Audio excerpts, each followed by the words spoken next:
Saudara-saudara kaum muslimin yang saya cintai, kita prihatin, kita seakan tercabut dari akar budaya kita sebagai bangsa. Kenapa kita yang berfalsafahkan Pancasila, kenapa kita yang berketuhanan yang Maha Esa tiba-tiba jadi beringas dan brutal? Ada maling ayam ketangkap, disiram bensin, dibakar hidup-hidup. Kok kita bisa begitu? Street justice, pengadilan jalanan mulai tegak.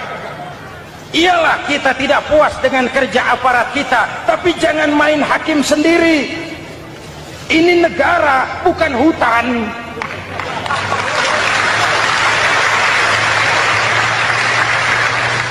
Jangan mencegah kemunkaran dengan menegakkan kemunkaran baru. Oleh hal-hal yang sepele yang mestinya kita bisa mencari jalan keluar dengan baik.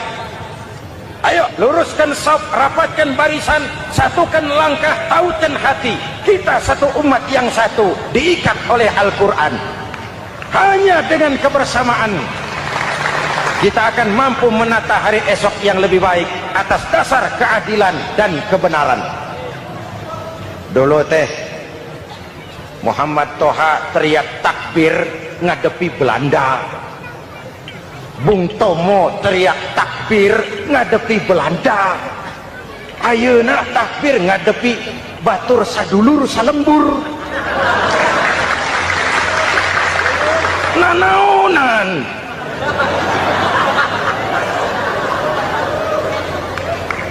Bung Tomo teriak takbir, Muhammad Toha teriak takbir, yang dihadapi jelas penjajah Belanda. Kita ngadepi saudara sendiri, Allahu Akbar, yang sana teriak Allahu Akbar, setan tepuk tangan di tengah. Yuk kita rukun, yuk kita kompak, yuk kita bersatu, yuk kita pulang, yuk.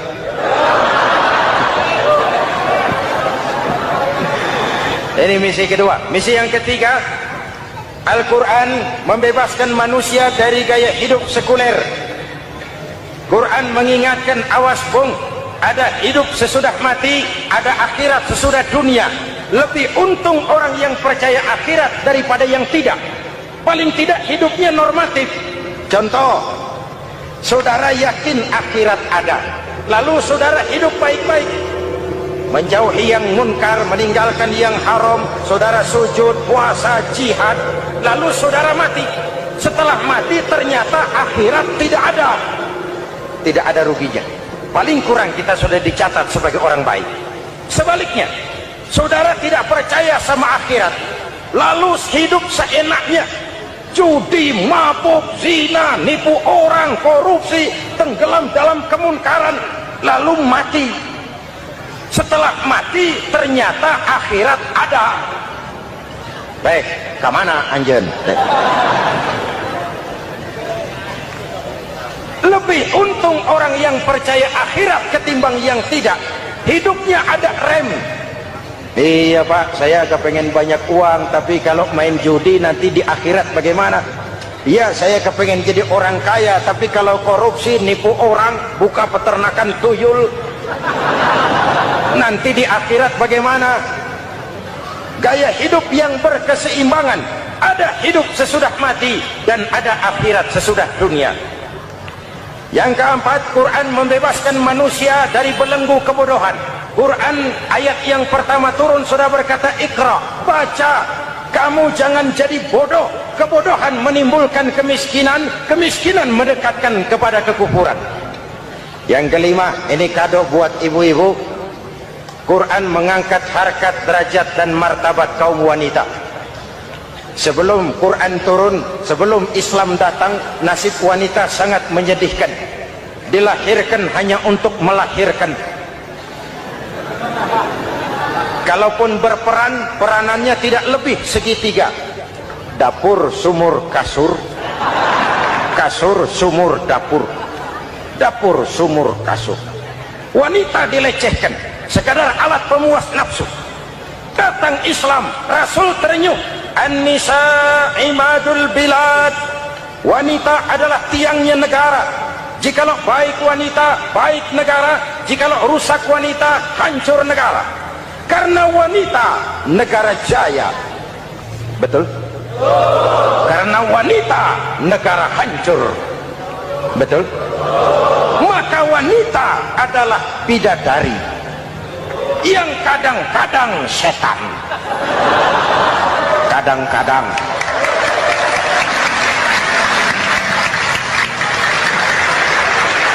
Karena yang hadir di sini bidadari semua. Ibu bapak, saudara-saudara hadirin yang saya hormati. Lalu bagaimana sikap kita terhadap Al-Quran? Quran sendiri menjelaskan, "Thumma awrasnal kitaba alladzina istafaina min ibadina." Kemudian kami wariskan kitab Al-Quran yang kami pilih buat hamba-hamba kami yang terpilih. Luar biasa. Umatnya umat pilihan, Rasulnya Rasul pilihan, kitabnya pun kitab pilihan. Kami wariskan Al-Quran kepada hamba-hamba kami yang kami pilih. Bagaimana sikap mereka setelah menerima Al-Quran? Terbagi tiga. Pertama, faminhum zalimun linafsihi. Di antara mereka ada yang setelah menerima Al-Quran lalu zalim kepada dirinya sendiri. Diterimanya Al-Quran dengan lidahnya, tapi ditolak dengan perbuatannya. Mulutnya menjunjung Al-Quran, perbuatannya menginjak Al-Quran. Quran bilang ke barat, dia pergi ke timur. Quran bilang ke selatan, dia berangkat ke utara. Quran bilang haram, dia terjang. Quran bilang halal, dia tidak mau. Orang seperti itu tidak zalim kepada Allah, tapi zalim kepada dirinya sendiri. Apakah mudah-mudahan kita yang termasuk golongan ini? Amin. Yang kedua, wa minhum muqtasid. Di antara mereka ada yang menerima Quran 50-50, separuh-separuh. Yang enak dilaksanakan, yang berat ditinggal. Padahal pada sisi lain Quran mengajarkan masuklah ke dalam Islam secara total, kafah, jangan separuh-separuh. Ini watak munafik. Kalau dilihat Islam menguntungkan, rame-rame teriak Islam. Ketika diminta berjihad, diminta berkorban, diminta zakat, rame-rame mengundurkan diri. Saya bangkrut pak, saya miskin pak, saya pailit pak. Mental itu dalam awal-awal Baqarah dijelaskan. Kullama adha'a lahum masyaw fi wa idza adlama alaihim qamu. Kalau terang mereka berangkat, kalau gelap mereka mandek.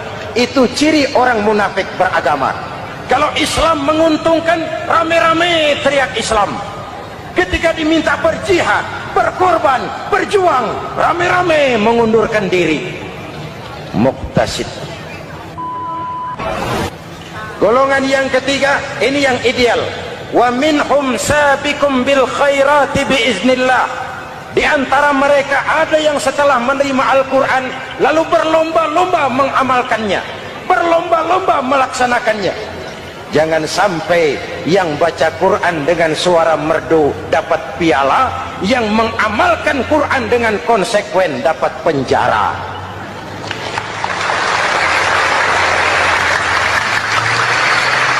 Itu ironi, itu menyedihkan, itu memilukan, dan itu memalukan.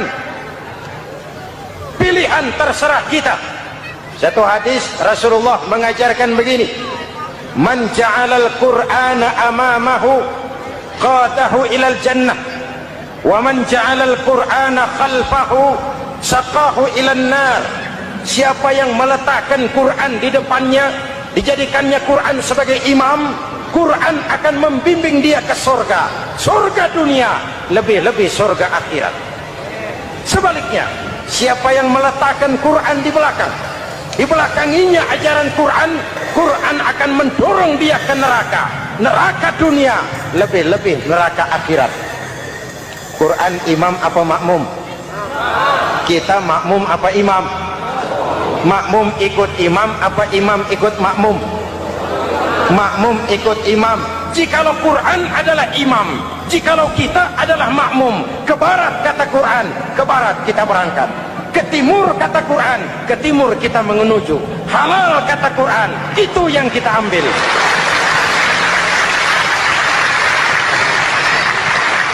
Mari kita jadikan Ramadan sebagai bulan di mana sedikit demi sedikit kita berupaya kembali menjadi generasi yang Qurani. Rasulullah pernah ditanya, kalau Tuhan wafat ya Rasul, kemana kami minta nasihat? Aku tinggalkan kamu dua nasihat. Satu yang diam saja, satu yang bisa bicara. Yang bisa bicara apa ya Rasul? Al-Quran. Minta nasihat Quran. Yang diam saja apa ya Rasul? Maut. Dalam hidup ada dua nasihat. Nasihat yang bisa bicara, Al-Quran. Nasihat yang diam saja, maut. Kok kita bisa begitu? Street justice, pengadilan jalanan mulai tegak. Iyalah kita tidak puas dengan kerja aparat kita, tapi jangan main hakim sendiri. Ini negara, bukan hutan.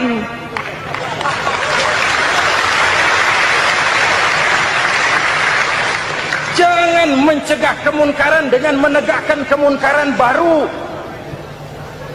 Oleh hal-hal yang sepele yang mestinya kita bisa mencari jalan keluar dengan baik. Ayo luruskan saf, rapatkan barisan, satukan langkah, tautkan hati. Kita satu umat yang satu, diikat oleh Al-Quran. Hanya dengan kebersamaan kita akan mampu menata hari esok yang lebih baik atas dasar keadilan dan kebenaran. Dulu teh Muhammad Toha teriak takbir ngadepi Belanda. Bung Tomo teriak takbir ngadepi Belanda. Ayeuna takbir ngadepi batur sadulur salembur. Nanaonan.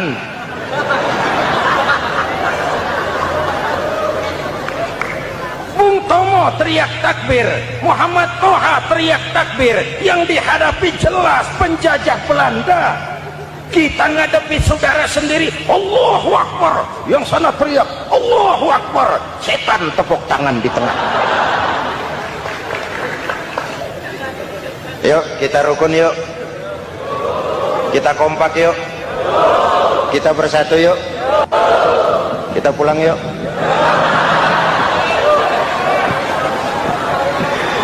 Ini misi kedua. Misi yang ketiga, Al-Quran membebaskan manusia dari gaya hidup sekuler. Quran mengingatkan, awas bung, ada hidup sesudah mati, ada akhirat sesudah dunia.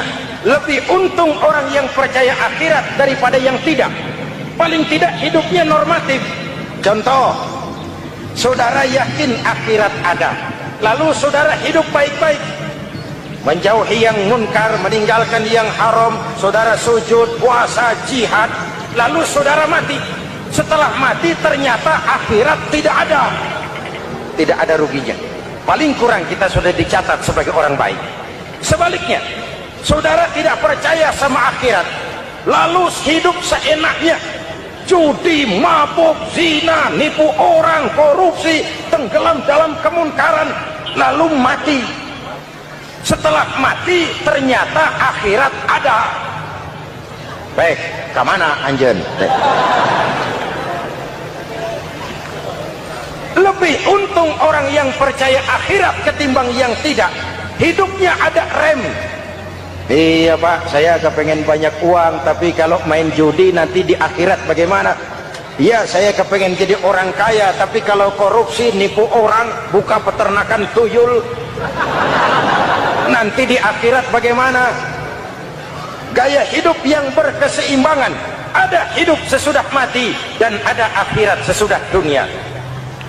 Yang keempat, Quran membebaskan manusia dari belenggu kebodohan. Quran ayat yang pertama turun sudah berkata, Iqra, baca, kamu jangan jadi bodoh. Kebodohan menimbulkan kemiskinan, kemiskinan mendekatkan kepada kekufuran. Yang kelima, ini kado buat ibu-ibu, Quran mengangkat harkat, derajat dan martabat kaum wanita. Sebelum Quran turun, sebelum Islam datang, nasib wanita sangat menyedihkan. Dilahirkan hanya untuk melahirkan. kalaupun berperan, peranannya tidak lebih segitiga. Dapur, sumur, kasur. Kasur, sumur, dapur. Dapur, sumur, kasur. Wanita dilecehkan, sekadar alat pemuas nafsu. Datang Islam, Rasul terenyuh, an-nisa imadul bilad. Wanita adalah tiangnya negara. Jikalau baik wanita, baik negara. Jikalau rusak wanita, hancur negara. Karena wanita, negara jaya. Betul? Karena wanita, negara hancur. Betul? Maka wanita adalah bidadari yang kadang-kadang setan. Kadang-kadang.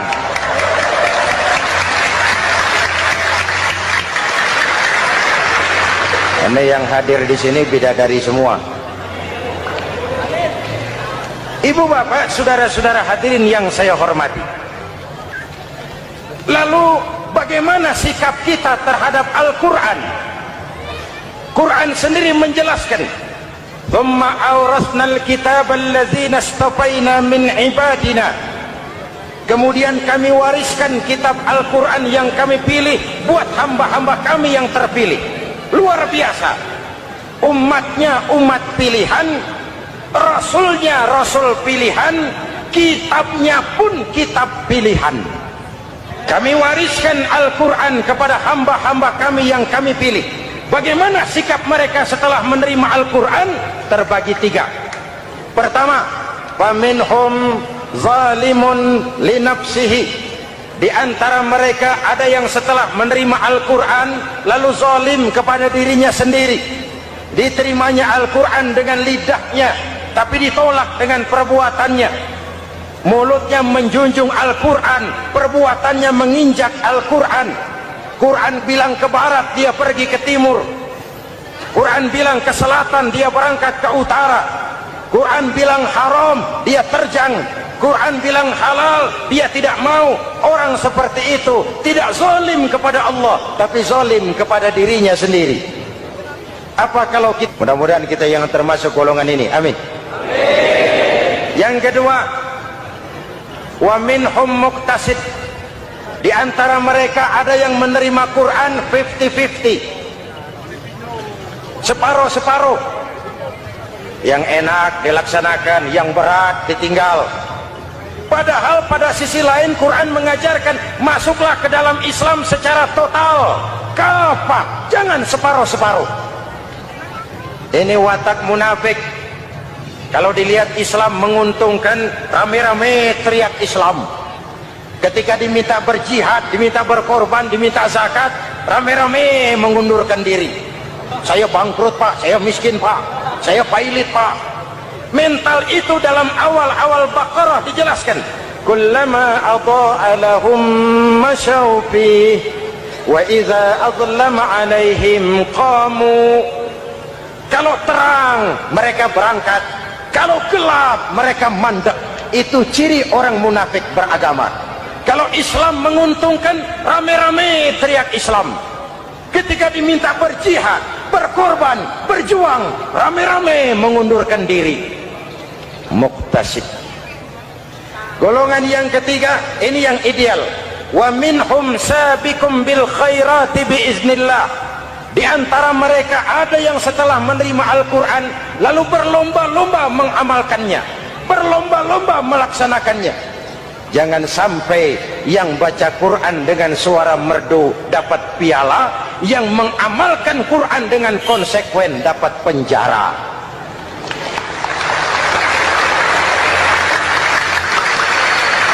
Itu ironi, itu menyedihkan, itu memilukan, dan itu memalukan.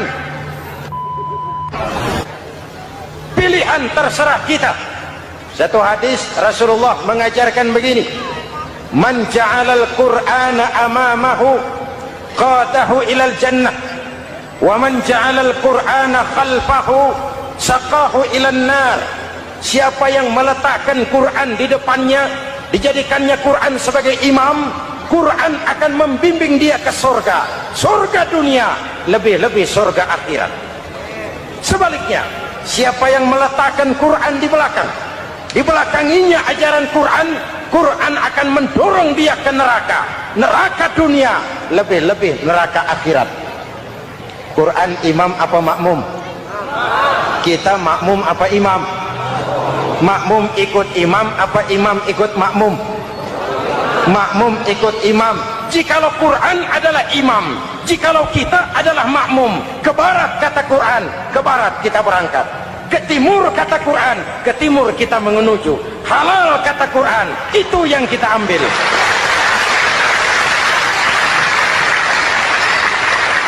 Mari kita jadikan Ramadan sebagai bulan di mana sedikit demi sedikit kita berupaya kembali menjadi generasi yang Qurani. Rasulullah pernah ditanya, kalau Tuhan wafat ya Rasul, kemana kami minta nasihat? Aku tinggalkan kamu dua nasihat. Satu yang diam saja, satu yang bisa bicara. Yang bisa bicara apa ya Rasul? Al-Quran. Minta nasihat Quran. Yang diam saja apa ya Rasul? Maut. Dalam hidup ada dua nasihat. Nasihat yang bisa bicara, Al-Quran. Nasihat yang diam saja, maut. Mau dagang, minta nasihat Quran. Mau bertetangga, minta nasihat Quran. Itu nasihat. Nasihat yang kedua, diam saja, tahu-tahu datang maut. Makanya anggap ini Ramadan terakhir yang diberikan Allah kepada kita, karena tahun depan tidak ada jaminan kita bertemu Ramadan. Manfaatkan 10 yang akhir untuk meningkatkan nilai ibadah kita kepada Allah Subhanahu wa taala. Kan kita prihatin kadang-kadang tawuran antar desa, antar RT, antar RW, antar kecamatan, sampai antar elit di atas. Makanya saya ulang lagi pesan ini, kalau elit di atas tawuran, jadilah penonton yang baik.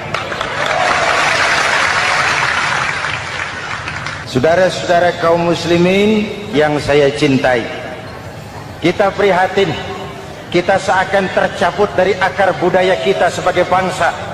Kenapa kita yang berfalsafahkan Pancasila, kenapa kita yang berketuhanan yang Maha Esa tiba-tiba jadi beringas dan brutal?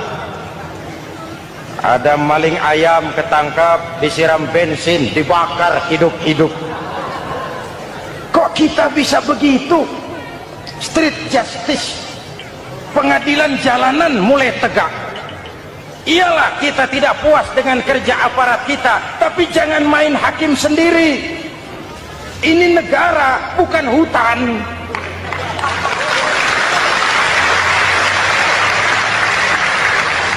Jangan mencegah kemunkaran dengan menegakkan kemunkaran baru. Oleh hal-hal yang sepele yang mestinya kita bisa mencari jalan keluar dengan baik. Ayo luruskan saf, rapatkan barisan, satukan langkah, tautkan hati. Kita satu umat yang satu, diikat oleh Al-Quran. Hanya dengan kebersamaan kita akan mampu menata hari esok yang lebih baik atas dasar keadilan dan kebenaran. Dulu Muhammad Toha teriak takbir ngadepi Belanda. Bung Tomo teriak takbir ngadepi Belanda. Ayeuna takbir ngadepi batur sadulur salembur. Nanaonan.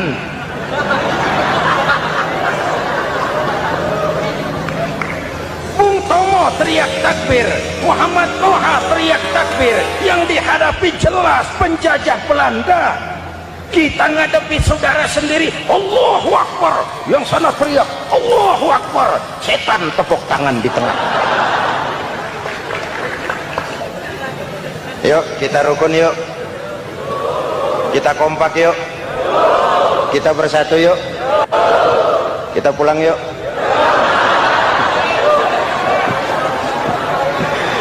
Ini misi kedua. Misi yang ketiga, Al-Quran membebaskan manusia dari gaya hidup sekuler.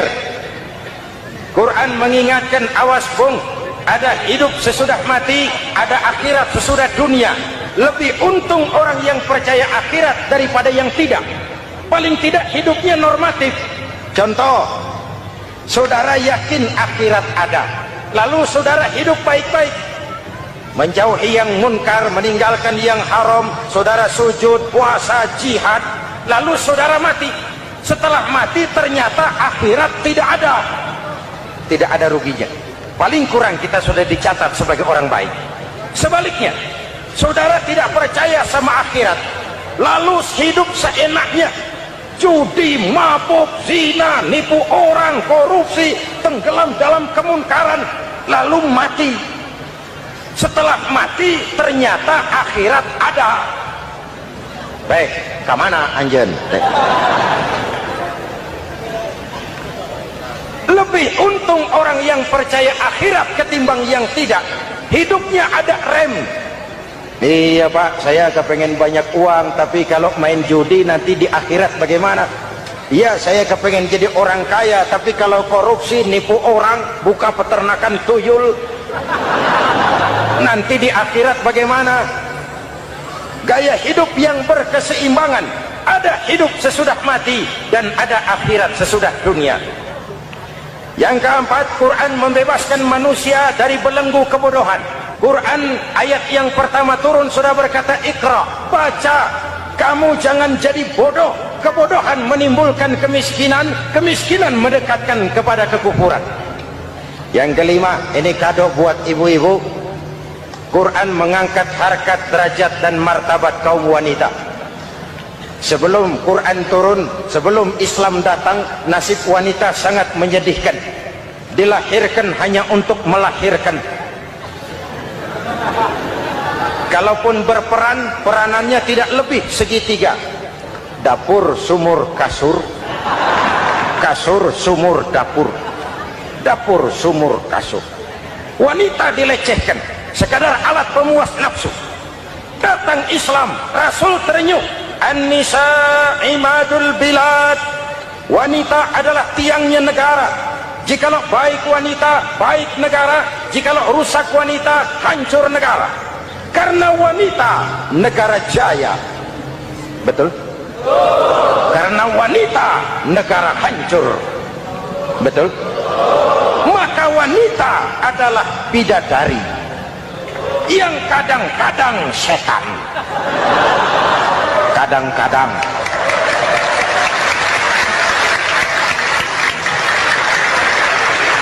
Karena yang hadir di sini bidadari semua. Ibu bapak, saudara-saudara hadirin yang saya hormati. Lalu bagaimana sikap kita terhadap Al-Quran? Quran sendiri menjelaskan, "Thumma awrasnal kitab alladzina istafaina min ibadina." Kemudian kami wariskan kitab Al-Quran yang kami pilih buat hamba-hamba kami yang terpilih. Luar biasa. Umatnya umat pilihan, Rasulnya Rasul pilihan, kitabnya pun kitab pilihan. Kami wariskan Al-Quran kepada hamba-hamba kami yang kami pilih. Bagaimana sikap mereka setelah menerima Al-Quran? Terbagi tiga. Pertama, faminhum zalimun li nafsihi. Di antara mereka ada yang setelah menerima Al-Quran lalu zalim kepada dirinya sendiri. Diterimanya Al-Quran dengan lidahnya, tapi ditolak dengan perbuatannya.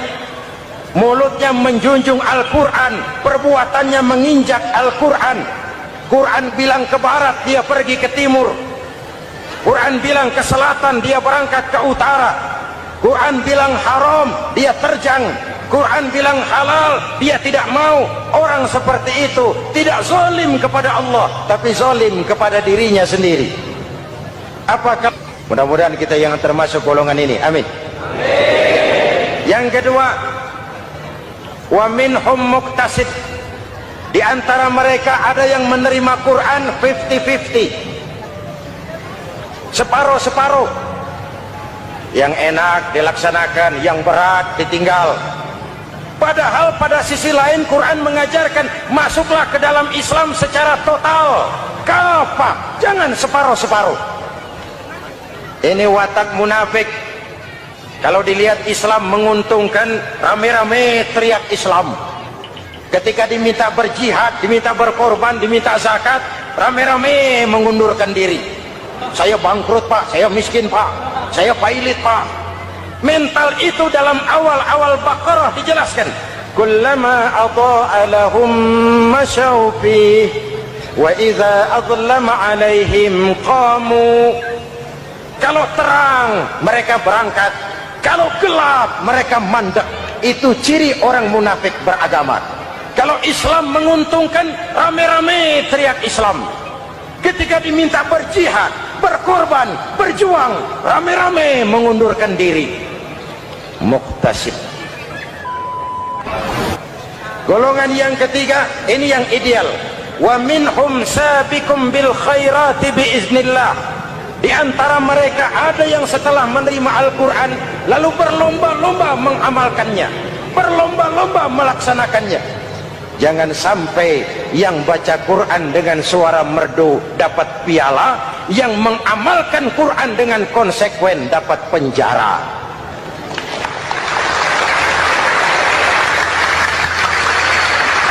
Itu ironi, itu menyedihkan, itu memilukan, dan itu memalukan. Pilihan terserah kita. Satu hadis Rasulullah mengajarkan begini: Man ja'alal Qur'ana amamahu qadahu ilal jannah wa man ja'alal Qur'ana khalfahu saqahu ilan nar. Siapa yang meletakkan Quran di depannya, dijadikannya Quran sebagai imam, Quran akan membimbing dia ke surga, surga dunia, lebih-lebih surga akhirat. Sebaliknya, siapa yang meletakkan Quran di belakang, dibelakanginya ajaran Quran, Quran akan mendorong dia ke neraka, neraka dunia, lebih-lebih neraka akhirat. Quran imam apa makmum? Kita makmum apa imam? Makmum ikut imam apa imam ikut makmum? Makmum ikut imam. Jikalau Quran adalah imam, jikalau kita adalah makmum. Ke barat kata Quran, ke barat kita berangkat. Ke timur kata Quran, ke timur kita menuju. Halal kata Quran, itu yang kita ambil.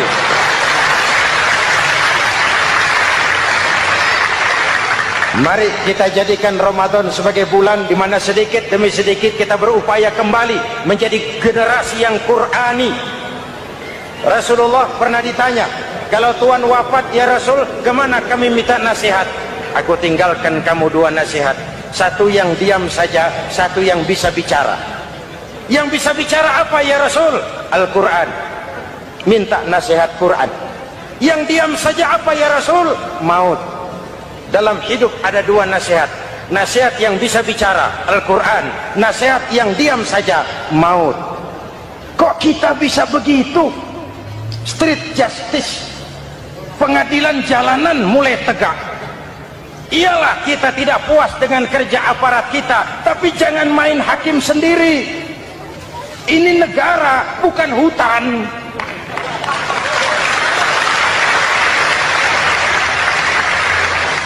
Jangan mencegah kemunkaran dengan menegakkan kemunkaran baru. Oleh hal-hal yang sepele yang mestinya kita bisa mencari jalan keluar dengan baik. Ayo luruskan saf, rapatkan barisan, satukan langkah, tautan hati. Kita satu umat yang satu, diikat oleh Al-Quran. Hanya dengan kebersamaan kita akan mampu menata hari esok yang lebih baik atas dasar keadilan dan kebenaran. Dulu teh Muhammad Toha teriak takbir ngadepi Belanda. Bung Tomo teriak takbir ngadepi Belanda. Ayeuna takbir ngadepi batur sadulur salembur. Nanaonan.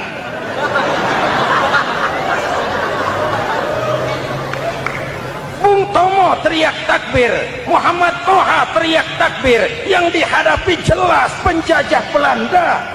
Kita ngadepi saudara sendiri, Allahu Akbar. Yang sana teriak Allahu Akbar. Setan tepuk tangan di tengah. Yuk kita rukun yuk.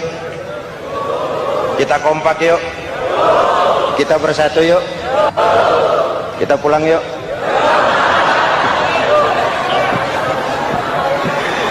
Ini misi kedua. Misi yang ketiga, Al-Quran membebaskan manusia dari gaya hidup sekuler. Quran mengingatkan, awas bung, ada hidup sesudah mati, ada akhirat sesudah dunia. Lebih untung orang yang percaya akhirat daripada yang tidak. Paling tidak hidupnya normatif. Contoh, saudara yakin akhirat ada, lalu saudara hidup baik-baik, menjauhi yang munkar, meninggalkan yang haram, saudara sujud, puasa, jihad, lalu saudara mati. Setelah mati ternyata akhirat tidak ada. Tidak ada ruginya. Paling kurang kita sudah dicatat sebagai orang baik. Sebaliknya, saudara tidak percaya sama akhirat, lalu hidup seenaknya, judi, mabuk, zina, nipu orang, korupsi, tenggelam dalam kemunkaran, lalu mati. Setelah mati ternyata akhirat ada. Baik, kemana anjen? Lebih untung orang yang percaya akhirat ketimbang yang tidak. Hidupnya ada rem. Iya pak, saya kepengen banyak uang, tapi kalau main judi nanti di akhirat bagaimana? Iya, saya kepengen jadi orang kaya, tapi kalau korupsi, nipu orang, buka peternakan tuyul, nanti di akhirat bagaimana? Gaya hidup yang berkeseimbangan. Ada hidup sesudah mati dan ada akhirat sesudah dunia. Yang keempat, Quran membebaskan manusia dari belenggu kebodohan. Quran ayat yang pertama turun sudah berkata, Iqra, baca, kamu jangan jadi bodoh. Kebodohan menimbulkan kemiskinan, kemiskinan mendekatkan kepada kekufuran. Yang kelima, ini kado buat ibu-ibu, Quran mengangkat harkat, derajat dan martabat kaum wanita. Sebelum Quran turun, sebelum Islam datang, nasib wanita sangat menyedihkan. Dilahirkan hanya untuk melahirkan. Kalaupun berperan, peranannya tidak lebih segitiga. Dapur, sumur, kasur. Kasur, sumur, dapur. Dapur, sumur, kasur. Wanita dilecehkan, sekadar alat pemuas nafsu. Datang Islam, Rasul terenyuh. An-nisa imadul bilad. Wanita adalah tiangnya negara. Jikalau baik wanita, baik negara. Jikalau rusak wanita, hancur negara. Karena wanita, negara jaya. Betul? Karena wanita, negara hancur. Betul? Maka wanita adalah bidadari yang kadang-kadang setan. Kadang-kadang.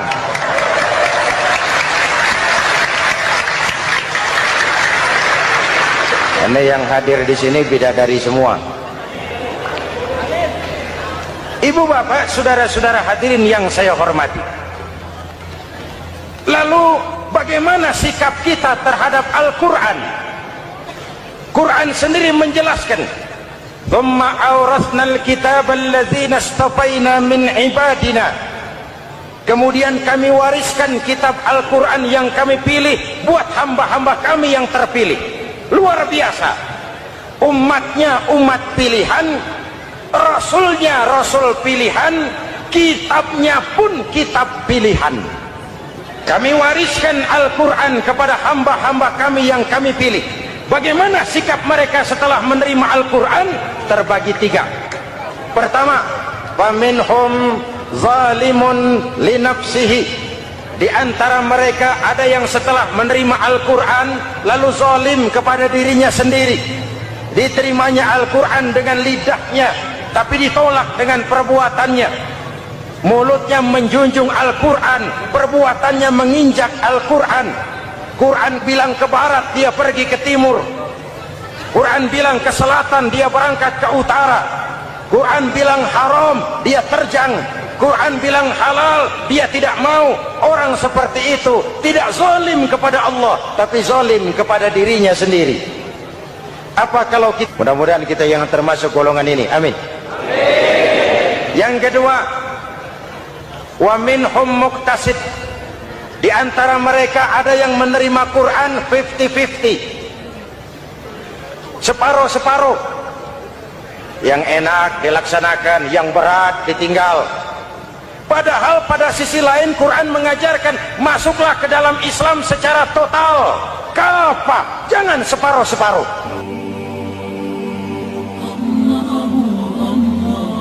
Pertemuan yang lalu sudah saya jelaskan bahwa hidup selalu berakhir dengan kematian. Apabila datang kematian menimpa seseorang, datanglah kiamat baginya. Itu yang disebut dengan kiamat kecil. Hakikatnya mati adalah perpindahan dari kehidupan di dunia ini menuju kehidupan di alam barzakh. Menunggu kita di alam barzakh sampai datangnya saat kiamat. Entah 10 tahun, entah 100 tahun, entah 1000 tahun, hanya Allah saja yang maha tahu. Adapun orang-orang beriman yang melakukan amal kebajikan dalam kehidupan di dunia ini, masa penantian yang lama di alam barzakh buat mereka sebentar saja. Tetapi bagi orang-orang kafir yang ingkar, yang tidak beriman kepada Allah, yang hidup di dunia cuma menumpuk-numpuk dosa, tentu penantian di alam barzakh akan merupakan waktu yang sangat lama. Bukankah dalam kehidupan kita waktu itu memang relatif? Contoh misalnya, bagi pemuda-pemudi yang sedang duduk asik memadu cinta, waktu 4-5 jam saja rasanya cuma 4-5 menit. Tenggelam oleh keasikan. Tapi buat orang yang berbaring di rumah sakit, meratap di balik-balik apa itu tembok derita kata lagu, di balik dinding-dinding penjara, sehari bagai seminggu, seminggu rasa sebulan, sebulan boleh jadi rasa setahun. Penantian yang sangat lama. Kapan kiamat itu akan datang? Ini rahasia Allah. Jangankan kita yang orang awam, baginda Nabi sendiri tidak diberitahu oleh Allah kapan kiamat itu akan terjadi.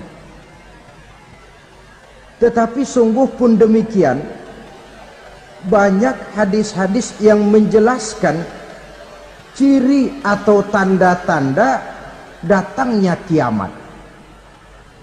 Nah, kalau sudah bicara soal tanda kiamat itu ada dua. Pertama yang disebut alamatus sughra, tanda-tanda kecil. Ini waktunya masih ada tenggang. Ada yang dinamakan alamatul kubra, tanda-tanda besar. Artinya kiamat sudah diambang pintu. Apa tanda-tanda kecil dari datangnya hari kiamat itu? Misalnya kata Nabi, apabila ilmu sudah diangkat oleh Allah. Artinya apabila ulama sudah banyak wafat, minat orang belajar agama berkurang, lalu kebodohan nampak merajalela di mana-mana, zina dikerjakan secara terbuka, minuman-minuman keras jadi kebanggaan, itu termasuk di antara tanda-tanda kecil terjadinya hari kiamat. Apalagi misalnya iza waladatil ammatu rabbataha, apabila budak sudah melahirkan tuan.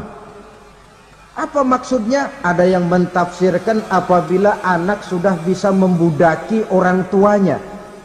Orang tua yang melahirkan dia, yang membesarkan dia, demi setelah si anak besar jadi orang berpangkat, bertitel, berharta, berkedudukan, jadilah orang tua itu budaknya. Sehingga sering dibilang kalau orang tua kaya, anak jadi raja. Tapi kalau anak yang kaya, orang tua sering jadi budak. Apalagi munculnya fitnah yang bergelombang, timbul perang antara dua bangsa yang besar, waktu berjalan terasa sangat pendek sekali. Itu merupakan tanda di antara tanda-tanda kiamat. Termasuk di dalamnya sulit membedakan mana laki, mana perempuan.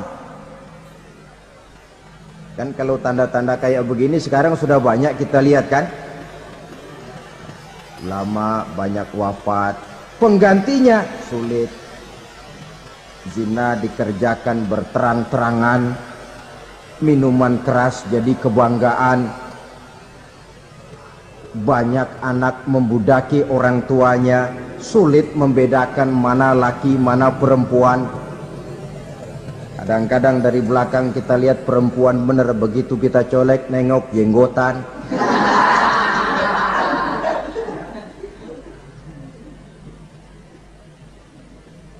Ini termasuk tanda-tanda kecil, masih ada tenggang sampai akan terjadinya kiamat itu. Nah, yang dimaksud dengan tanda-tanda besar, ini tanda besar artinya kiamat sudah diambang pintu. Pertama, matahari terbit dari sebelah barat. Apabila matahari sudah terbit dari arah sebelah barat, tertutuplah sudah pintu taubat. Bersabda Nabi kita, la taqumus sa'atu hatta tatlu'a syamsu min maghribiha. Tidak akan datang hari kiamat sampai matahari terbit dari arah sebelah barat. Wa iza tala'at, manakala matahari telah terbit dari arah sebelah barat, wara'ahan nasu, manusia banyak menyaksikan itu, amanu ajma'un, mereka pun lalu beriman. Yang tadinya kafir, yang tadinya ingkar, yang tadinya membangkang, setelah melihat matahari terbit dari sebelah barat, buru-buru beriman, berlomba-lomba mengucap dua kalimat syahadat. Tapi apa yang terjadi? Kata Nabi, wadzalika hina la yanfa'u nafsan imanuha lam takun amanat min qabl. Hari itu adalah hari yang iman sudah tidak berguna lagi bagi seseorang apabila sebelumnya memang dia tidak pernah beriman. Au kasabat fi imaniha khaira, atau beriman tetapi tidak pernah melakukan kebajikan di dalam keimanannya itu.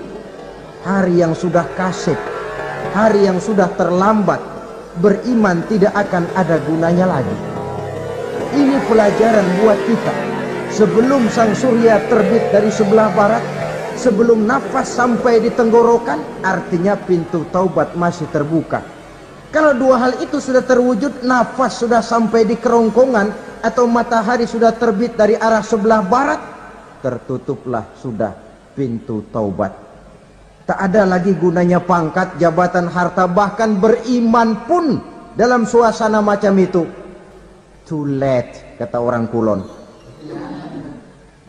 Sudah terlambat. Matahari terbit dari arah sebelah barat. Itu tanda besar, artinya kiamat sudah diambang pintu. Lalu apalagi tanda besar? Munculnya Dajjal. Dajjal artinya pendusta-pendusta yang menyesatkan manusia.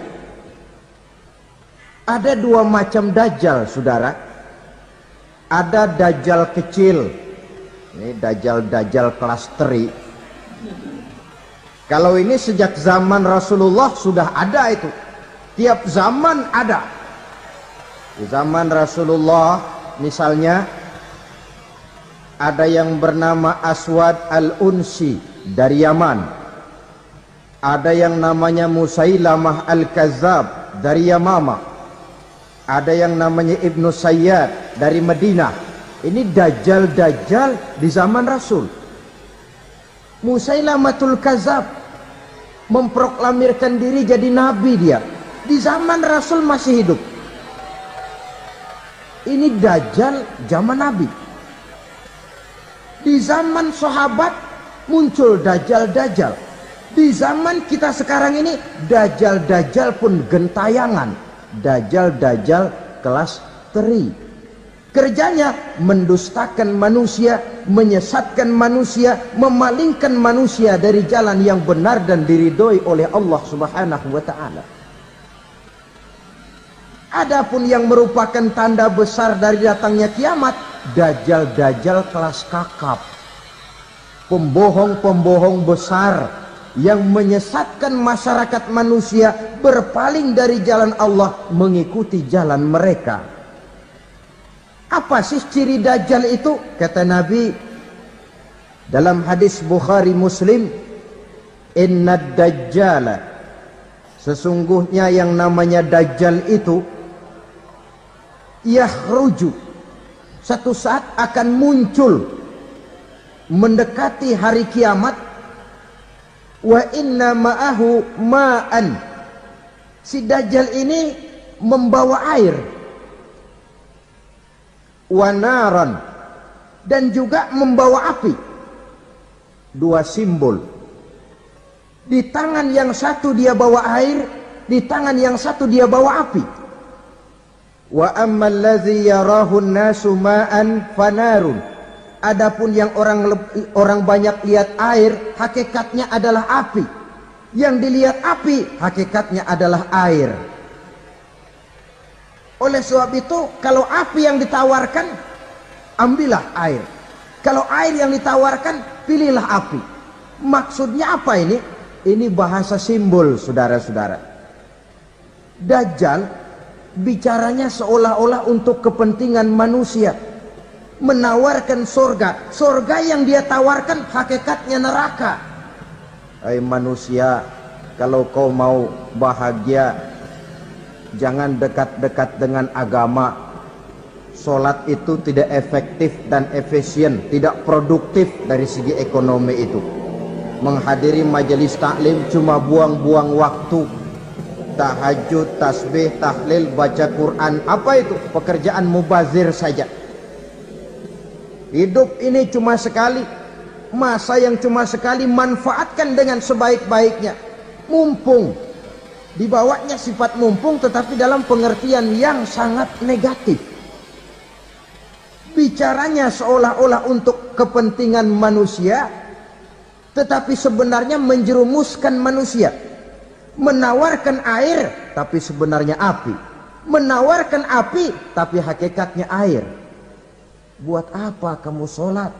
Buat apa kamu bayar zakat? Buat apa kamu puasa?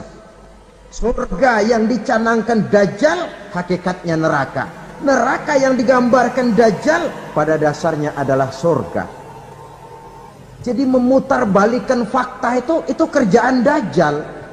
Yang hak jadi batil, yang batil dibilang hak, yang benar jadi salah, yang salah malah jadi benar. Tuntunan disuruh jadi tontonan, tontonan malah menjadi tuntunan. Itu pekerjaan Dajjal profesinya.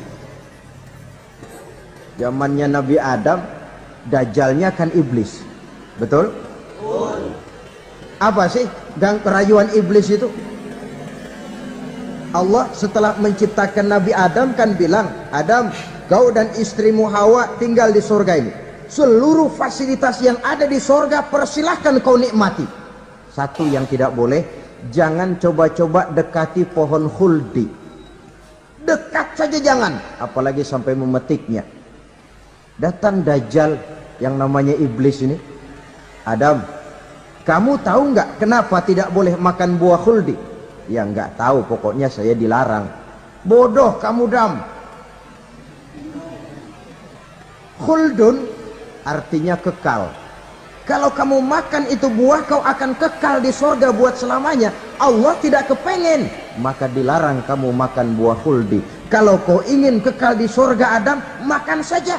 Saya bicara begini ini untuk kepentingan kamu Adam. Ini kan ciri-ciri Dajjal.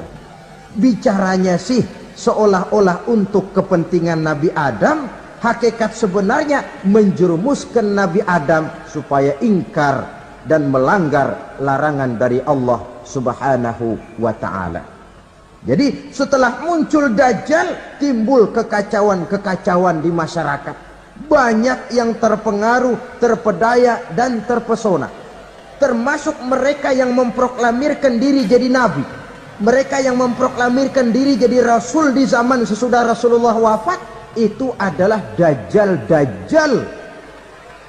Maka saya ingatkan, kalau di zaman kita sekarang ini ada orang ngaku jadi nabi, ada orang ngaku jadi rasul, biar bahasa Arabnya kental, Quran hafal, hadis ribuan hadis hafal, biar pakai serban sampai menyengser ke tanah, bahasa Arabnya fasih, tapi dia mengaku jadi nabi, jadi rasul, kita umat Islam wajib tidak percaya.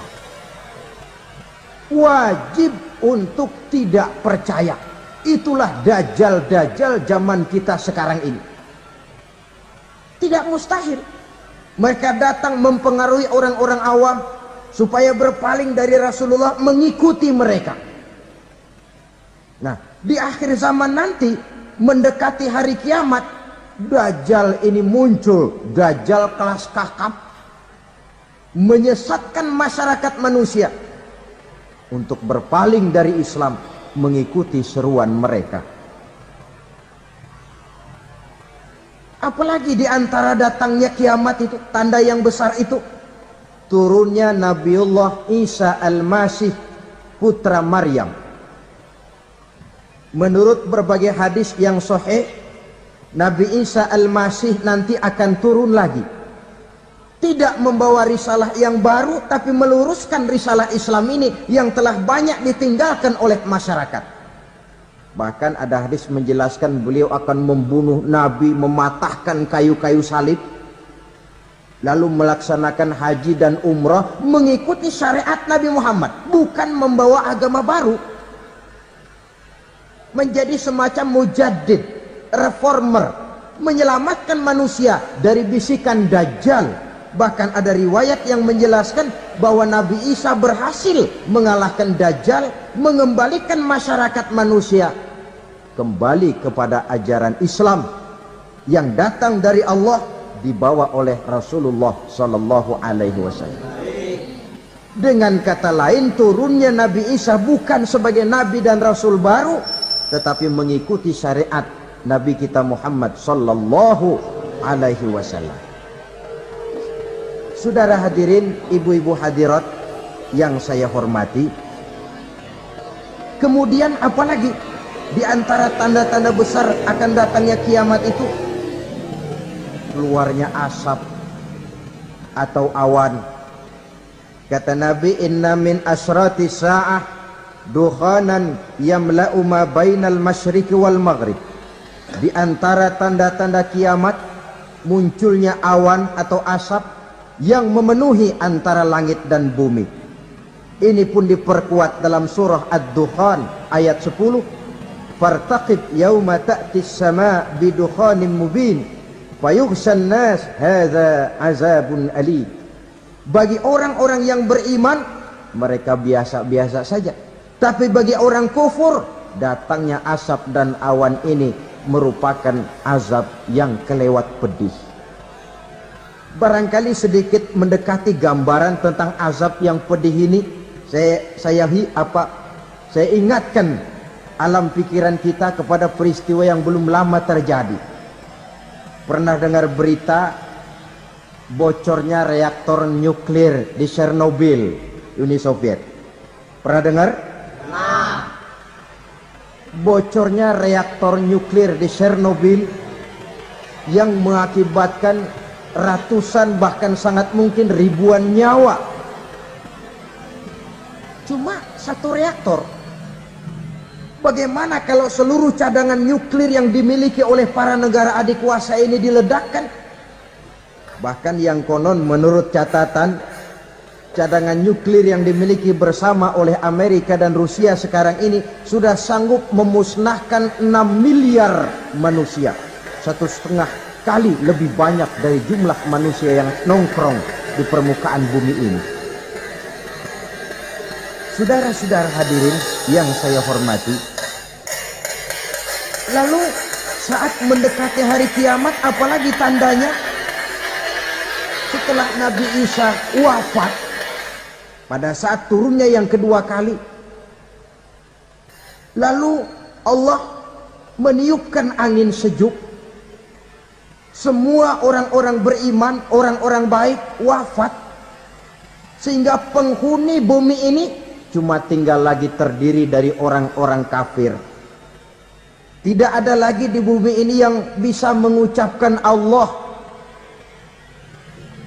Ya, dalam hadis qudsi itu ada keterangan, innallaha azza wa jalla yaqulu li Israfil.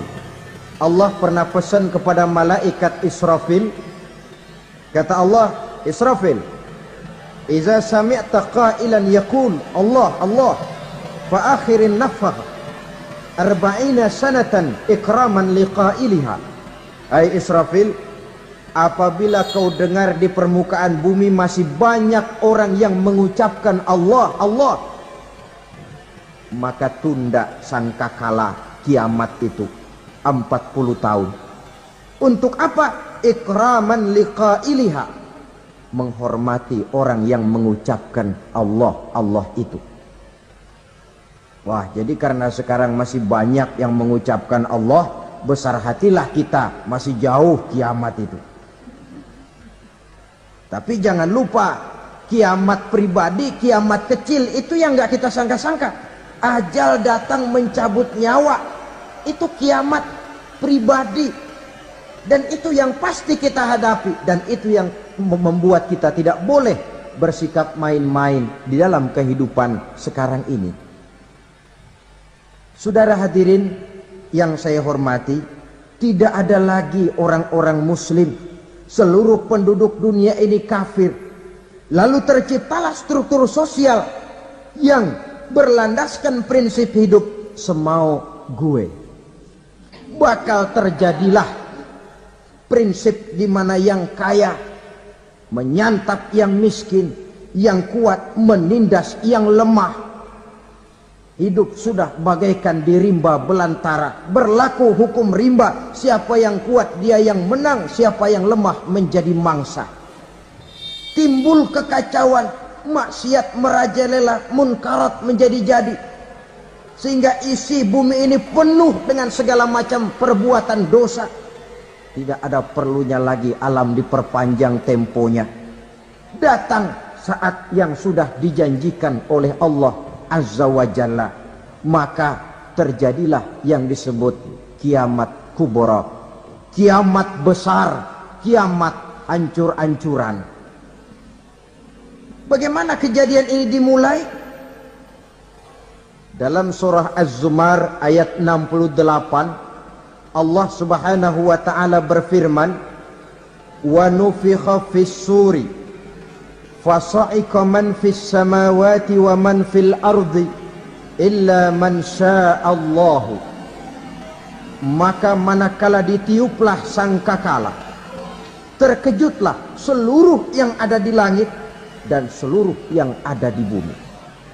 Bila saat kiamat datang, Allah perintah malaikat Israfil, Israfil, tiup sangkakalamu. Ditiuplah sangkakala oleh malaikat Israfil.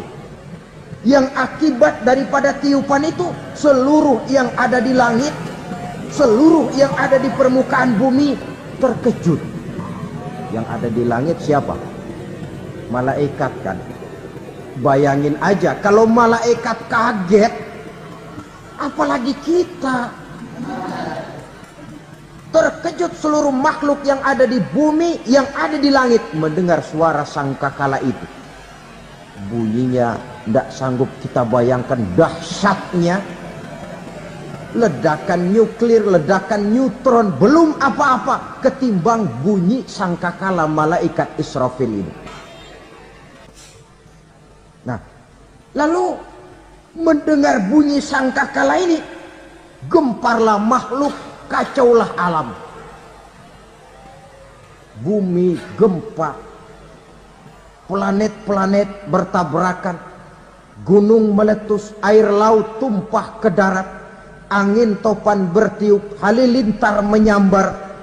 Lalu semua yang bernama hidup mati total.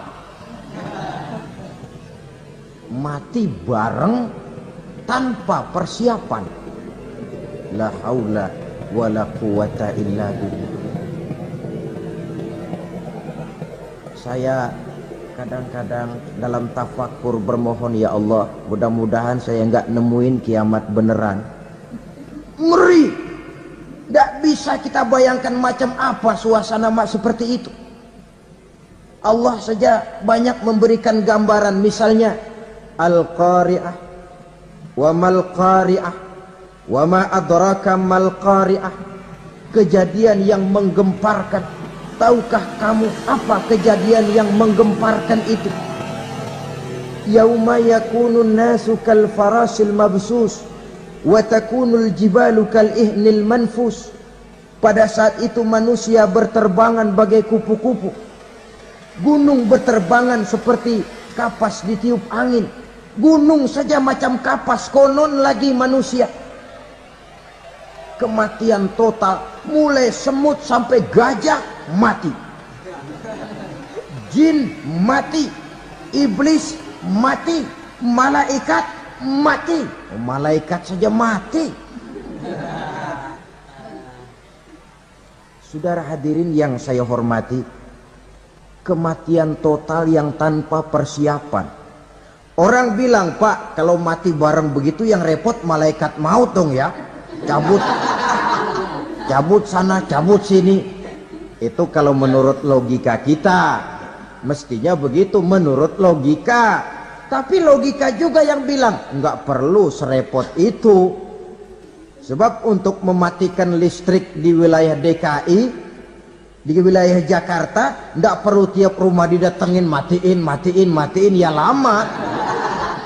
Cukup dari kantor pusatnya saja PLN, tekan satu tombol, gelaplah seluruh Jakarta.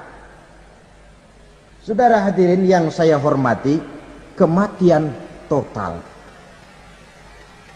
Lalu setelah kematian total, planet-planet juga mati, dalam arti tidak bergerak dan beredar. Angin mati, dalam arti tidak bertiup.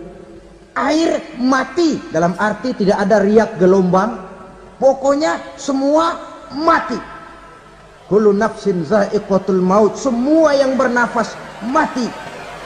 Dalam ayat lain, kullu man 'alaiha fan, semua yang ada di permukaan bumi fana. Yang kekal cuma Allah Subhanahu wa ta'ala. Yang paling belakang mati malaikat maut dan malaikat Israfil. Tapi mati juga sesuai dengan janji Allah. Menurut hadis Bukhari Muslim dari Abi Hurairah, masa tenggang waktu antara kematian total pada tiupan sangkakala pertama dengan proses kebangkitan pada tiupan sangkakala kedua 40 lamanya. Tidak dijelaskan oleh Abi Hurairah 40 jam, apa 40 hari, apa 40 tahun. Hadis-hadis cuma menyebutkan 40 saja. Sunyi alam, yang tinggal cuma Allah saja lagi. Ketika itu Allah berseru-seru, katanya, limanil mulkul yauma. Siapa para penguasa hari ini? Mana itu raja-raja dan penguasa yang dulu mengaku jadi Tuhan? Fir'aun. Mana Fir'aun sekarang? Yang dulu jadi raja, merasa berhasil, sombong, lalu tidak mau turun-turun dari kekuasaannya, sampai kepada puncak kekurang ajarannya mengangkat diri jadi Tuhan. Mana itu Fir'aun? Namrus. Mana sekarang Namrus? La ilaha illa ana. Ternyata tidak ada Tuhan lain selain daripada aku, kata Allah. Proses kemudian, saudara-saudara, turunlah hujan dari langit. 40 lamanya hujan itu. Tidak jelas juga 40 jam apa 40 hari. Setelah air turun membasahi, datanglah tiupan sangkakala yang kedua. Semua yang bernama mati bangkit dari kuburnya masing-masing. Ini yang disebut Yaumul Ba'thi, hari kebangkitan. Allahu Akbar. Pada saat kita bangkit dari kubur kita masing-masing, kumpul di padang mahsyar namanya. Bayangin aja, saya sendiri nggak sanggup bayangin. Manusia sejak zaman Adam sampai zaman kiamat kumpul bareng di tempat sama. Berapa banyaknya itu?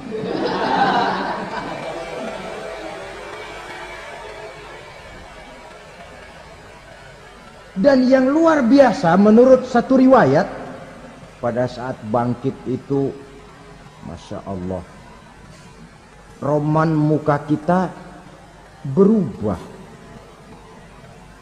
disesuaikan dengan amalan kita waktu di dunia ini. Barang siapa yang waktu di dunia amalannya itu amalan tikus, di akhirat nanti dia bangkit dari kubur, mukanya seperti muka tikus. Gagah betul badannya, tapi mukanya seperti tikus. Kenapa? Amalannya waktu di dunia seperti amalan tikus. Apa amalan tikus itu? Suka ngegeragoti barang yang sudah disimpan rapi-rapi. Orang sudah simpan uang rapi-rapi, simpan perhiasan rapi-rapi, digeragoti oleh tikus. Maling-maling, pencoleng-pencoleng, koruptor-koruptor. Itu nanti di akhirat nanti kita lihat mukanya seperti muka tikus. Oh ini waktu di dunia suka nyolong, hanya seperti muka tikus. Barang siapa yang waktu di dunia ini amalannya itu amalan macan, dia akan bangkit nanti mukanya seperti muka macan. Apa amalan macan? Macan itu amalannya menang-menangan. Orang yang mau menang saja nggak mau mengalah. Coba lihat di hutan, kenal hutan nggak? Di hutan, raja hutan di mana-mana pasti macan. Betul kan? Betul. Padahal hutan belum pernah bikin pemilihan umum. Tapi macan tidak peduli ada pemilihan umum apa tidak, pokok saya raja. Sebab apa? Macan jadi raja itu bukan karena benar, tapi karena kuat jadi raja. Setelah dia jadi raja, rakyat hutan yang mesti dilindungi malah dimakan oleh raja macan. Kambing rakyat hutan dimakan oleh macan. Ayam rakyat hutan dimakan oleh macan. Itu nanti kita lihat di akhirat itu mukanya seperti muka macan, gagah betul. Lalu barang siapa yang di dunia ini amalannya itu seperti amalan anjing, nanti dia punya muka seperti muka anjing. Apa amalan anjing? Pertama, anjing itu kalau disuruh jaga rumah, dia tidak bisa membedakan mana maling, mana tamu. Biar yang datang maling, kalau bawa tulang, anjing kalem. Yang kedua, anjing itu akan setia kepada siapa saja yang memberinya roti. Siapa yang memberinya roti, itulah majikannya. Apa kata majikannya, pasti dia laksanakan. Soal benar atau salah, dia tidak peduli. Setelah anjing dapat roti, dia tidak punya pilihan lain kecuali bilang, abdi mah kumaha juragan wae ayeuna mah.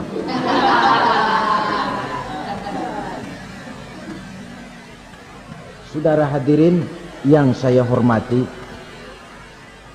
berkumpul di padang mahsyar, tiap orang sibuk dengan persoalannya masing-masing. Matahari waktu itu didekatkan oleh Allah. panas luar biasa. Ada yang saking panasnya itu mencucurkan peluh keringat sampai sebatas mata kakinya. Ada yang keringatnya sampai sedengkulnya, ada yang keringatnya sampai sepusatnya, ada yang keringatnya mengalir sampai sebahunya, ada yang kelelap oleh keringatnya sendiri, sementara orang di sampingnya nggak apa-apa. Bergantung lagi amalan dia waktu di dunia ini. Saudara-saudara, sebagian orang dalam kepanikan padang mahsyar berombong-rombong datang mereka menghadap Nabi Adam. Ya Adam, anta abal bashar. Hai Adam, Tuhan adalah bapak moyang manusia. Kami sebentar lagi akan disidang, dimintakan pertanggungan jawab. Tolonglah kami, hai Adam.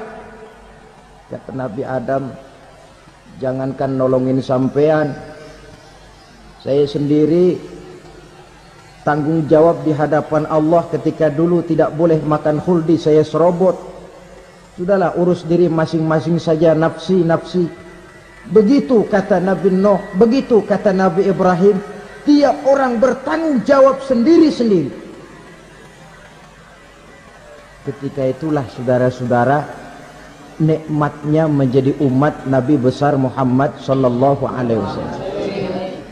Sebab apa? Walaupun menurut abjad kita ini umat paling belakang, karena paling belakang kita ini toh, karena Nabi Muhammad adalah Nabi akhir, tapi akan dihisap lebih dulu, lewat di atas sirat lebih dulu, masuk surga lebih dahulu ketimbang umat-umat belakangan. Ketika Rasul mendekati ajal, beliau tanyakan itu kepada malaikat Jibril. Malaikat Jibril berkata, Muhammad jangan khawatir, Allah sudah berjanji, inni haramtul jannata ala sairil anbiya hatta tadkhulaha anta wa haramtuha ala sairil umami hatta tadkhulaha ummatuka. Surga aku haramkan buat seluruh nabi kecuali kalau engkau Muhammad sudah masuk ke dalamnya, dan surga aku haramkan buat seluruh umat kecuali kalau umatmu Muhammad sudah masuk ke dalamnya. Logikanya, walaupun menurut abjad kita umat paling belakang, bakal dihisap paling dulu, lewat di atas sirat paling dulu, masuk surga paling dulu, kalau mampir ke neraka juga paling ya resiko. Jangan mau enaknya aja paling dulu. Saudara hadirin yang saya hormati, setelah masa kebangkitan itu jangan dikira begitu bangkit langsung diperiksa, masih menunggu menanti ribuan tahun perhitungan padang mahsyar untuk sampai kepada proses yang disebut yaumul hisab, hari perhitungan. Seorang demi seorang bakal dipanggil.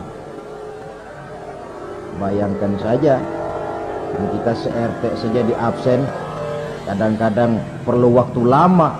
Ini manusia sejak zaman Nabi Adam sampai datang hari kiamat, satu demi satu disidang di hadapan Qadhi Rabbul Jalil. Status sosial copot sudah waktu itu. Yang pernah jadi hartawan di situ tidak lagi kelihatan kehartawanannya. Yang pernah jadi jenderal tidak lagi dipanggil jenderalnya. Yang ustadz tidak lagi dipanggil al-mukarramnya. Seluruh status sosial selesai. Dipanggillah kita seorang demi seorang menghadap Qadhi Rabbul Jalil. Bagaimana proses penghisaban itu? Pertama, proses tanya jawab. Di antaranya ada hadis menyatakan, lan tazula qadama 'abdin yaumal qiyamah hatta yus'ala an arba'i khisalin. Besok di hari kiamat tidak akan bergeser telapak kaki seorang hamba sampai dia ditanya lebih dulu tentang 4 persoalan. Tentang ilmunya, kemana ilmu itu diamalkan. Tentang umurnya, di mana umur itu dihabiskan. Tentang masa mudanya, kemana masa muda itu dipakai. Tentang hartanya, dari mana harta itu didapat dan kemana harta itu dibelanjakan. Ini termasuk proses tanya jawab. Jadi kalau istilah pengadilan dunia, nama Fulan bin Fulan. Kamu waktu di dunia diberikan umur panjang untuk apa? Pernah mengalami masa muda, kemana kau habiskan masa remajamu? Kau diamanahkan ilmu, dengan apa ilmumu kau amalkan? Kau diberikan harta, dari mana harta kau dapat, kemana kau belanjakan? Tak seorang pun yang bisa mungkir. Sebab apa? Dikala itu yang menjadi saksi bukan orang. Yang menjadi saksi adalah seluruh anggota badan kita. Tangan bicara, kaki jadi saksi terhadap seluruh amalan yang pernah kita kerjakan pada saat kehidupan di alam dunia ini. Selesai proses tanya jawab, lalu diperlihatkan buku catatan kita waktu hidup di dunia ini. Jangan lupa Allah itu menyiapkan 2 superkomputer kepada kita, sebelah ditempelin sebelah kanan, yang sebelah tempelin di sebelah kiri. Komputer itu namanya Raqib dan Atid, 2 malaikat yang apabila baik kita lakukan, refleks saja akan menulis kebajikan kita. Jahat kita kerjakan, akan tertulis. Catatan itu nanti diperlihatkan kepada kita. Waduh, alangkah malunya pada saat diperlihatkan catatan kita, buku rapot kita merah melulu. Barangkali diperiksa sambil diomelin, brengsek lo. Buku merah melulu begini, bagaimana waktu hidup di dunia? Tidak cukup diperlihatkan buku catatan kehidupan, rekaman kehidupan. Rekaman kehidupan kita secara utuh sejak terlahir sampai ajal datang merenggut nyawa. Barangkali mirip dengan video sekarang ini, di mana terekam dengan baik seluruh kegiatan kita, sejak yang sekecil-kecilnya sampai kepada yang sebesar-besarnya. Untuk kemudian kita pun menerima balasan. In khairan fa khairun wa in syarran fa syarrun. Kalau baik ya baik balasannya, kalau jahat ya jahat juga balasannya. Catatan-catatan kita diberikan. Kalau banyak kebajikannya, diberikan di tangan kanan dengan cara yang halus. Kalau banyak kejahatannya, diberikan dari sebelah kiri atau dilempar dari belakang. Itulah sebabnya sejak di dunia ini kita sudah mohon kepada Allah. Ketika berwudu membasuh tangan kanan, apa kita bilang?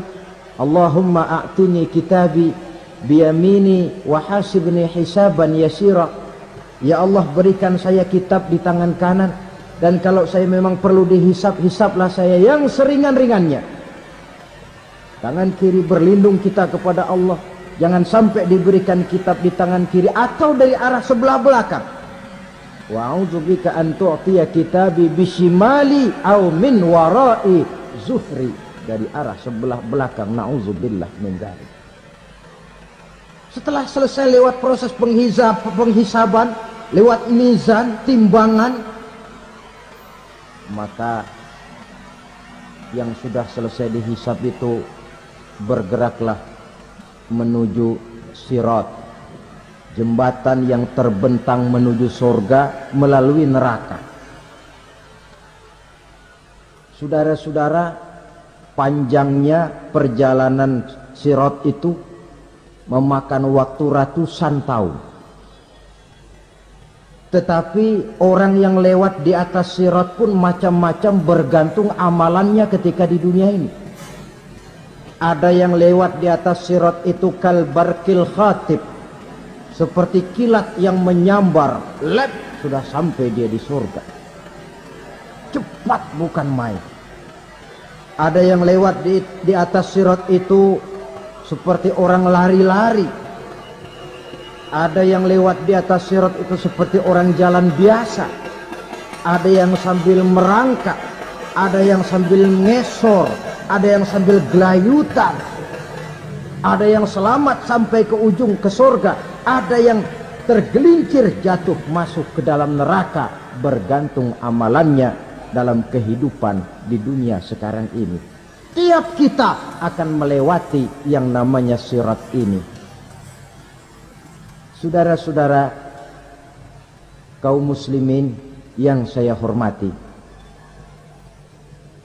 dengan demikian mereka yang selamat melalui sirat sampai ke terminal akhir surga, mereka yang ketika dihisab ternyata banyak kejahatannya daripada kebaikannya, mereka singgah di dalam neraka.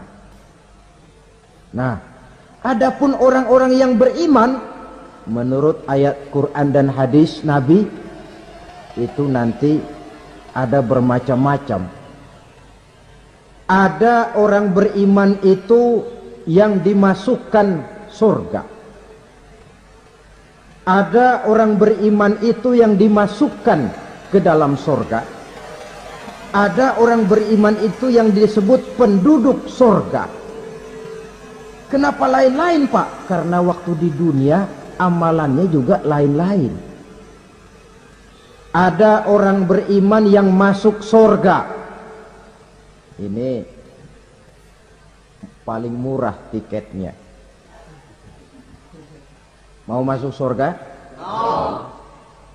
Kata Nabi begini, ma min abdin qala la ilaha illallah thumma mata ala dhalik illa dakhala al-jannah. Kalau seorang hamba sudah mengucap dua kalimat syahadat, dia yakin dengan kebenaran kalimat itu sampai matinya, orang itu akan masuk surga. Abi Dzar yang waktu itu diajak bicara heran, ya Rasul kok gampang betul? Iya. Walaupun orang itu mencuri, iya. Walaupun orang itu berzina, iya. Biar dia mencuri, biar dia berzina, kalau dia sudah mengucap dua kalimat syahadat, dia yakin dengan kebenaran kalimat itu sampai matinya, itu orang akan masuk surga.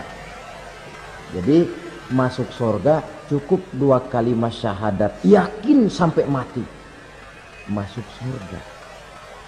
Itu perkara masuk. Tapi kalau pertanyaannya diterusin, masuknya kapan, Pak? Nah, ini lain lagi urusannya. Sebab ada yang masuknya itu langsung, ada yang mampir dulu. Di sana tempat cuma dua, kalau tidak surga, neraka. Mau ke surga tapi mampir dulu, yang mampirnya jelas di neraka. Kenapa? Dalam hadis qudsi ada riwayat, nanti itu di akhirat, setelah Allah selesai mengatur penduduk surga masuk surga, yang neraka masuk neraka, Allah berkata kepada malaikat Malik, malaikat Malik, labaik ya Allah, itu bajingan-bajingan tengik, manusia-manusia durjana yang waktu di dunia tidak mau sujud, jauh dari ulama, gemar melakukan yang munkarat dan maksiat, hidup di tengah masyarakat selalu jadi bibit keonaran, kufur, sudah masuk neraka semua. Sudah ya Allah.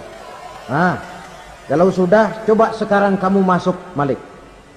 Saya, iya,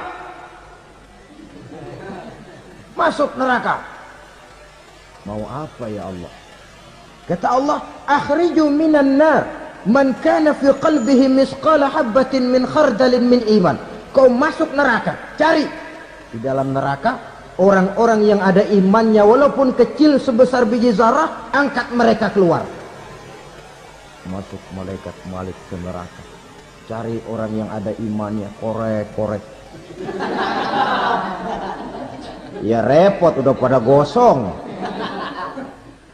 Yang ada imannya diangkat ke atas, yang ada imannya diangkat ke atas, lalu dimandikan di Nahrul Hayat, namanya sungai kehidupan di akhirat nanti. Cakep lagi rupanya, bersih lagi wajahnya, apel di hadapan Allah. Kata Allah, bagaimana mas? Kapok nggak sampean? Kapok ya Allah. Nah, kalau kapok, idhab fadkhulil jannah, pergi masuk surga sana. Berangkat mereka ke surga. ketemu sama temen-temennya yang udah sampai lebih dulu, yang nggak pakai mampir lagi.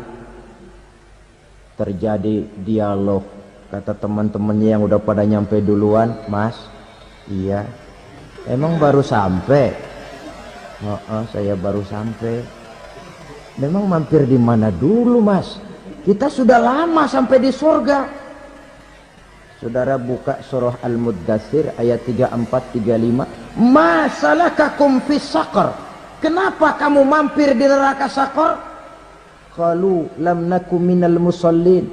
Mereka menjawab, kami mampir di neraka Saqar, Mas, gara-gara dulunya kami waktu di dunia ndak pernah sholat. Ndak pernah sholat? Ndak pernah. Kan rumahnya dekat masjid, cuma dekat doang, Mas. Sholat mah enggak saya. Enggak pernah ngasih makan fakir miskin, enggak pernah hadir di majelis taklim, pendeknya enggak pernah melakukan kebajikan. Maka saya pun mampir di neraka Saqar. Untung betul saya punya iman, Mas, sedikit. Waktu hidup di dunia dulu saya pernah mengucap 2 kalimat syahadat, sekali-kalinya waktu mau kawin. Masya Allah. Untung saja kawin, kalau nggak kawin polos.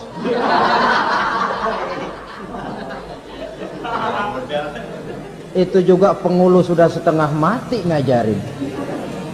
Asyhadu alla asyaduaan asyaduaan.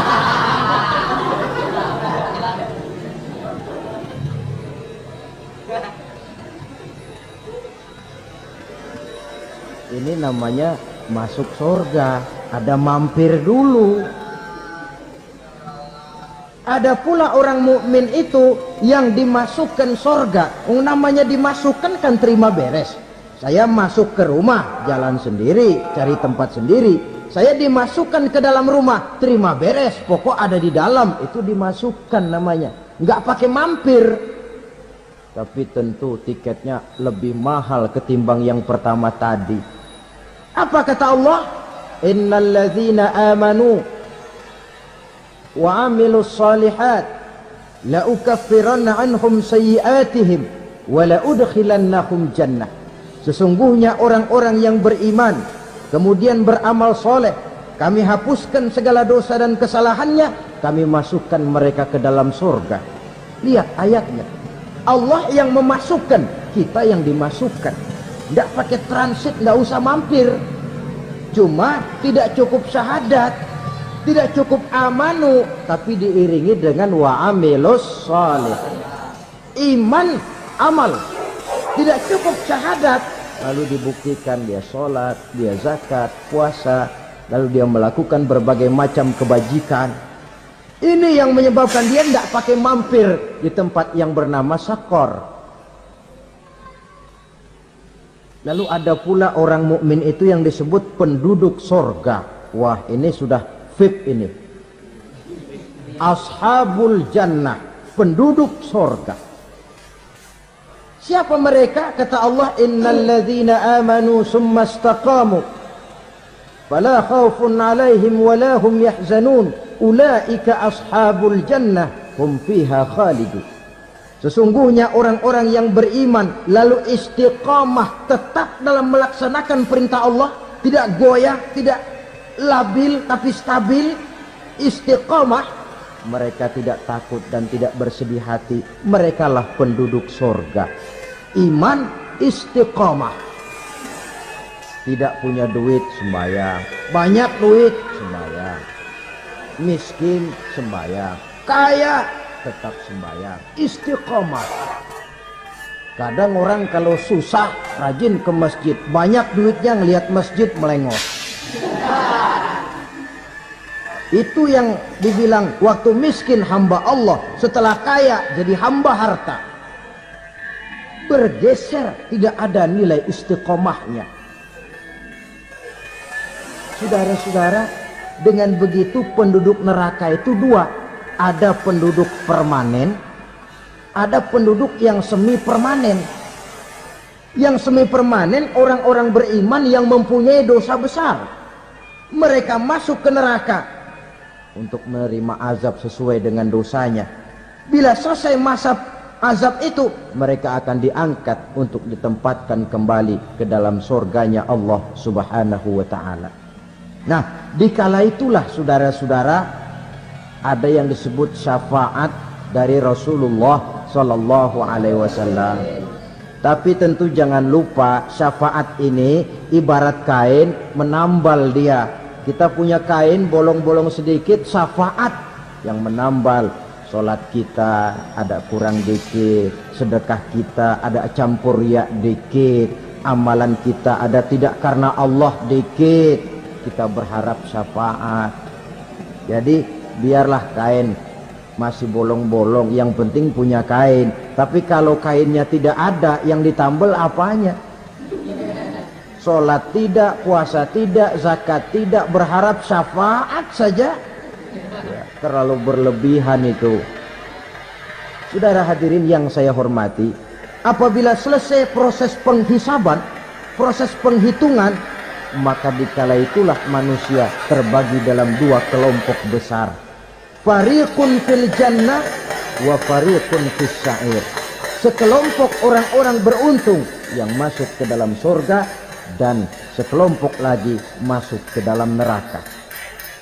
Akan memakan waktu untuk menceritakan sifat surga dan neraka, tapi insya Allah pada kesempatan pertemuan lain saya sampaikan. Namun sebagai gambaran umum cukuplah saya sampaikan sebuah hadis qudsi. Allah jelaskan, a'dadtu li'ibadiyas salihin ma la aynun ra'at wa la uzunun sami'at wa la khatara fi qalbil bashar.